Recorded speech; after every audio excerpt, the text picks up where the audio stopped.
सिसोदिया की गिरफ्तारी के खिलाफ 8 दलों के 9 नेताओं ने पीएम मोदी को चिट्ठी लिखी है। चिट्ठी में लिखा गया है कि विपक्षी दलों के नेताओं पर सिलसिलेवार तरीके से हमला किया जा रहा है। देश में एक निरंकुश तंत्र को स्थापित करने की कोशिश हो रही है। लेटर में केसीआर, ममता बनर्जी, अरविंद केजरीवाल, भगवंत मान, तेजस्वी यादव, अखिलेश यादव, शरद पवार, उद्धव ठाकरे और फारूक अब्दुल्ला के नाम हैं। विपक्ष के लेटर पर बीजेपी नेता कपिल मिश्रा ने ट्वीट कर कहा है कि ऐसा ही एक लेटर कसाब को बचाने के लिए भी लिखा गया था। ऐसे लेटर का मतलब अपराध पक्का है।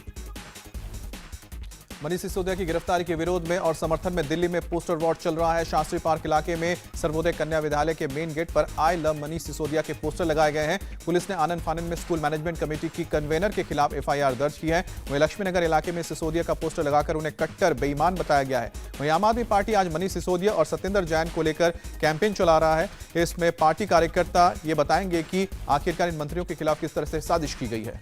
फ्रीडम ऐप से सीखकर हार्डवेयर की दुकान रखी है क्या? अगर ऐसा है तो आप अपने उत्पादों को 1 करोड़ फ्रीडम ऐप के जो ग्राहक हैं उन्हें बिना किसी खर्चे के आप उसे बेच सकते हैं। लंदन से राहुल गांधी ने एक बार फिर पीएम मोदी पर निशाना साधा। बीजेपी और आरएसएस को भी अपने निशाने पर लिया। राहुल ने कहा कि भारत में लोकतंत्र पर बर्बर हमले हो रहे हैं।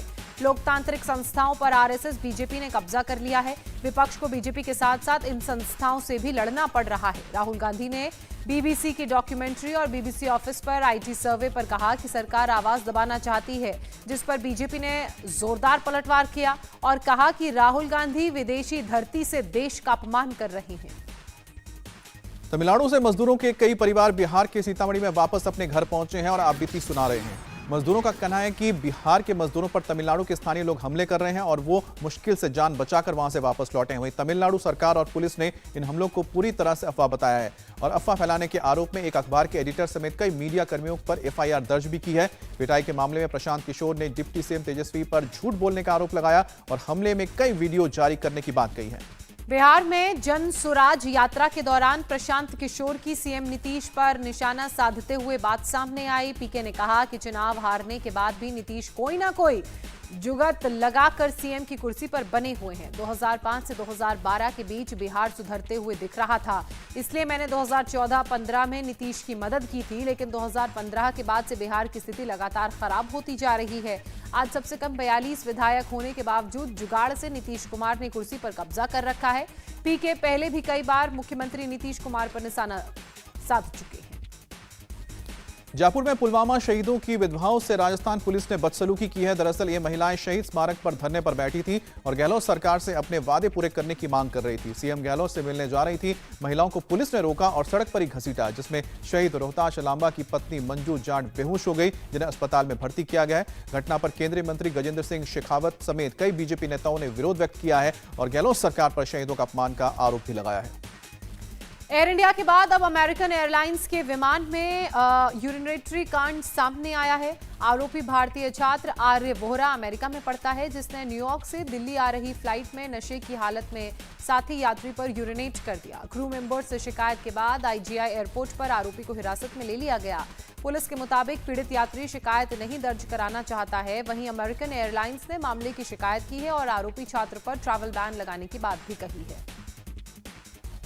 गाजीपुर में मुख्तार गैंग के सदस्य कमलेश सिंह प्रधान के अवैध निर्माण को करीब आधा दर्जन बुलडोजर से गिरा दिया गया।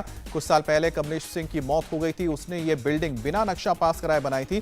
कोर्ट ने पिछले साल ही मई में ही इसे गिराने का आदेश दे दिया था, लेकिन बिल्डिंग में कमर्शियल टैक्स और यूनियन बैंक ऑफ इंडिया का ऑफिस चल रहा था। इस वजह से इमारत को गिराने में दिक्कत आ रही थी, लेकिन ऑफिस हटने के बाद बुलडोजर से बिल्डिंग को जमींदोज कर दिया गया। फ्रीडम ऐप से सीखकर हार्डवेयर की दुकान रखी है क्या? अगर ऐसा है तो आप अपने उत्पादों को 1 करोड़ फ्रीडम ऐप के जो ग्राहक हैं उन्हें बिना किसी खर्चे के आप उसे बेच सकते हैं।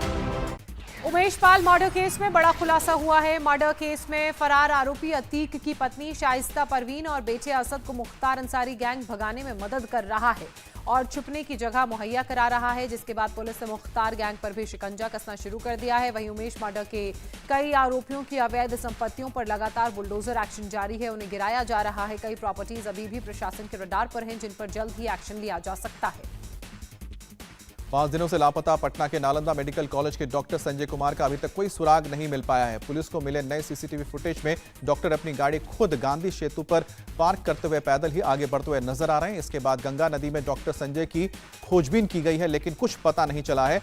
1 मार्च को पुलिस को डॉक्टर संजय की गाड़ी गांधी सेतु पर मिली थी और गाड़ी में उनका मोबाइल, चश्मा, चाबी सब रखा था। वो पटना से मुजफ्फरपुर के लिए निकले थे, लेकिन गांधी सेतु पर गाड़ी छोड़कर लापता हो गए। इंडिया टीवी हर वक्त हर जगह डाउनलोड करने के लिए सर्च करें India TV news Google play store या ऐप स्टोर पर।